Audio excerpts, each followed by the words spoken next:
Mister à 7h23 avec Kairi, enfin on dit comme on veut en gros. Nous sommes vendredi matin, Aurore est là. Bonjour Aurore. Bonjour.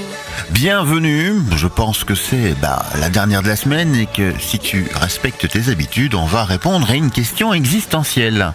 Oui. Allez. Alors Ben, l'heure est une fois encore venue pour moi d'éclairer mes contemporains de mes fulgurances toujours plus brillantes en répondant à une question essentielle pour l'avenir de l'humanité.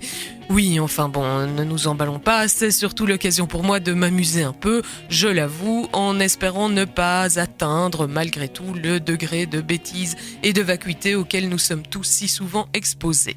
C'est donc dans cet esprit que j'ai choisi cette semaine de me demander si nous devrions dire tout haut ce que tout le monde pense tout bas. À l'ère des éléments de langage, de la langue de bois et de la communication de la petite phrase, ce cliché ambulant a en effet réussi à s'imposer comme un argument à part entière, permettant de justifier à peu près tout, mais surtout n'importe quoi. Ben oui, si tout le monde le pense déjà, n'est-il pas non seulement de notre devoir, mais de plus extrêmement courageux de le dire à haute voix ?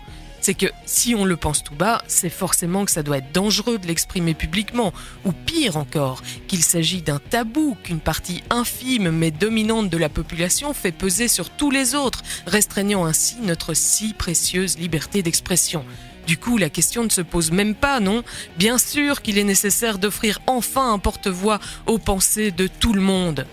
Cependant, face à tant d'évidence, je ne peux m'empêcher de me demander depuis quand exactement tout le monde partage les mêmes opinions dans une belle unanimité qui ferait pâlir de jalousie n'importe quelle secte. Et puis comment ce porte-parole providentiel des sans-voix a-t-il été mis au courant ? Y a-t-il un mémo en circulation que j'aurais oublié de lire ? Peut-être que je devrais vérifier dans mes spams s'il n'aurait pas été supprimé à mon insu ? C'est que ce serait quand même bête de rater l'expression de la volonté universelle. Surtout que moi aussi, je suis courageuse et je ne demande pas mieux d'aider mes concitoyens, surtout si c'est tous en même temps, ça devrait aller vite. À moins que, mais sans doute n'est-ce là que l'expression de ma jalousie de ne pas avoir été dans le secret des dieux.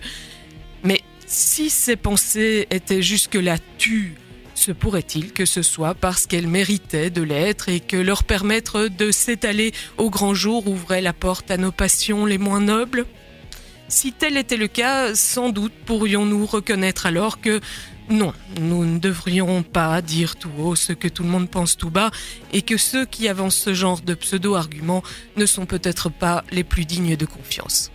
Voilà, question-réponse simple, bien emballée. Pour ce vendredi, finalement, tu as fait ton monologue et c'est tant mieux.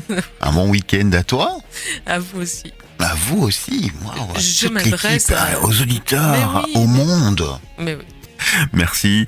Écoute bien Buzz Radio aujourd'hui. Tu verras, tu passeras d'excellents moments en musique, notamment avec London Beat qui débarque là tout de suite. Buzz Radio. Buzz Radio. Juste pour vous. Buzz